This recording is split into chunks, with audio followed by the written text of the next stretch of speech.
खुश तो बहुत होगी तुम तूबा का ड्रेस जलाकर। बताओ लड़की, क्यों किया ऐसा? वो सिर्फ एक हादसा था। मेरी बात सुनो, सादिया की खामोशी और नरम मिजाजी का तुम गलत फायदा उठा रही हो, मगर मैं उस जैसी नहीं हूँ। तुम जैसी लड़कियों को जानती हूँ मैं। करीम साहब की वजह से तुम्हें कोई कुछ नहीं कहेगा, ये गलत फहमी है तुम्हारी। अगर तुमने अपना रवैया ना बदला तो याद रखना, दोनों माँ बेटी खुद को बेसहारा सड़क पर खड़ा पाओगी।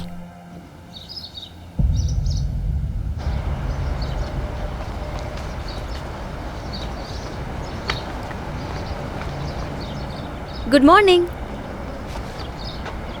Good morning. ये लो, अम्मी ने भिजवाई है। मेरे लिए है? ओह, अम्मी तुम्हें बहुत पसंद करती हैं और उन्हें तुम्हारी बहुत फिक्र रहती है। तुम तो मुझसे नाराज थी, तो मेरे लिए ये सब कुछ लाने का क्या मतलब है? मैं अब भी तुमसे नाराज हूँ। तुम्हारी वजह से नसरीन मुझसे बात नहीं करती। ये तो कोई अहम बात नहीं हुई। हाँ, ये बड़ी बात है।